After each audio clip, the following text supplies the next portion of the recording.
So an open shell basically means that you have a shell that is not yet complete. It's not a full set. What do we call it? The collection of videos, if you will, is not complete.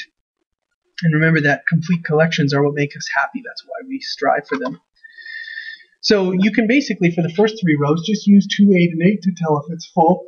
You can also just tell if it's full by a noble gas. Again, in this, D and F orbitals don't count if they're full, so those would be closed. But an open shell just means, remember that shells are rows. We're not going to focus on S and P for this too much. But that if it has 2 and it's in the first row, or 8 and it's in the second, and 8's in the third, then it has a full shell. So again, look at argon. Is it a closed or an open shell? And look at silicon. Is it a closed or an open shell? Okay, just take a look right now, and you can pause it if you want. The answer for this is that argon is definitely a closed shell because it has 8 in its outer ring, in its outer shell. It's closed. It's not open for service. Whereas you look at silicon, and it is an open shell. I think it has 4 in its outer ring. Okay, so that's pretty open. So, yeah, this is not filled shell, this is filled shell. So closed or open is just another term of saying, is it full or is it not? Okay, moving on. So, reminder, valence electrons in the outermost shell, right? So now we're going to define it as all electrons in an open shell. So if the shell is open, the valence electrons are the ones in there. So you think about a closed shell, then there are obviously 0 valence electrons. So, like any of the noble gases have no valence electrons because their shell is closed. Closed, and yeah, nothing can modify them. How many valence electrons in sodium, or bromine, or krypton? Okay, I think you already know, but again, pause it, try and find out. The answer to the first one is sodium has 1, and bromine has 7, and krypton has 0. Because it's a closed shell, so that one's a tricky one. Although we did this the other day, no big deal. Okay, now the word meaning of the word valence. Now, when you see valence by itself and not in front of the word electron, so if you see it as a noun, okay, then what it is the number of valence electrons that are used in bonding. So it's not just the number of valence electrons.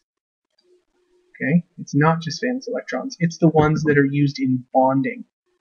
So what I want to remind you of is something that you learned in Science 10, these terms, bonding pair versus lone pair, where if you had like a carbon atom, okay, we'll use a capital C, and over here you had, let's say, a bromine atom, okay, that, remember in Science 10 you end up using Lewis structures, and so this one has 4 in its valence, so 1, 2, 3, 4, and they're drawn separately because remember electrons hate each other. And so over here in the blue, the bromine, I'll make them blue. It goes, it has 7. We just said that. 1, 2, 3, 4, and then 5, 6, 7. Okay, so So take a look at this and show me some what's going on here. Look here. How many connections can carbon make? Okay, how many different electrons can it share or combine with something else? The answer there, my friends, is 4 connections. Am I right? So carbon makes 4 links to other things.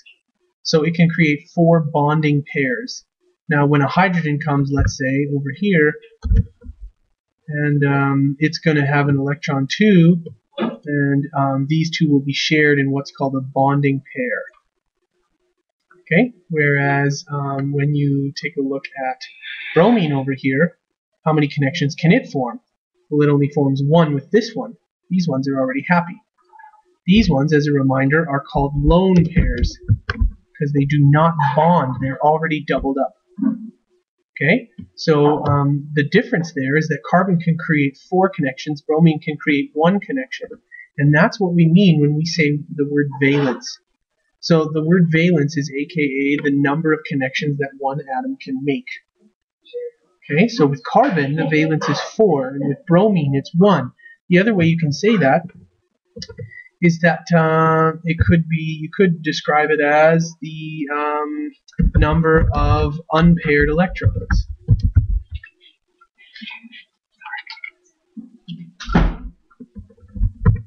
Okay, and so you can count the number of unpaired electrons that are there. So basically, you've got to go 1, 2, 3, 4 around, and then you've got to draw the Lewis structure if you want. So it's the number of unpaired electrons. It's also typically called, in earlier years of science, the combining capacity. Okay, and so that's that. And so when we take a look at carbon and its ability to form, you can see two carbons here with their p shells this time. So this is actually showing you that the p shells overlap slightly, and the electrons hang out most frequently here. Okay, you can see that that they hang out in this. It's like a Venn diagram. They hang out in the center the most, and so that's what happens when you actually have a bond. Is that the p shells will overlap, and the electrons will hang out in between. So each carbon can contain 4 bonds, and in this case, this is showing a double bond actually, but anyway, I just wanted to show you that carbon can form linkages with other things, and here it's linked with a hydrogen and another hydrogen and linked with each other. So carbon has 4 electrons that are ready to bond, so it has a valence of 4. So anytime you tell me the valence, it's going to be a number between 0 and 4. Okay, always, because you can't have something. Well, you can have things make 5 connections, but the valences are always 0 to 4. Okay, and then the last thing of the day. So we talked about atom size earlier, and we talked a little bit about how fluorine and neon as atoms have a really tight hold on their electrons. And in this case, we're going to talk about ionization energy. Ionization energy isn't how much an atom holds onto its electrons, but it's how much energy it takes to take an electron away. So you think about a 3-year-old and how badly that 3-year-old wants his toy. It's obviously going to take a lot of energy to take that toy away. You have a 60-year-old who wants something. It's not going to be that hard to take that something away because they're old, and well, maybe not at 60, maybe at like 90 or something. They're old and they don't have a grasp on life, never mind whatever it is in their hands that they want. So ionization energy is how much energy it takes to remove an electron from an atom. So you think about metals. Is it hard to remove an electron from a metal? Of course it isn't.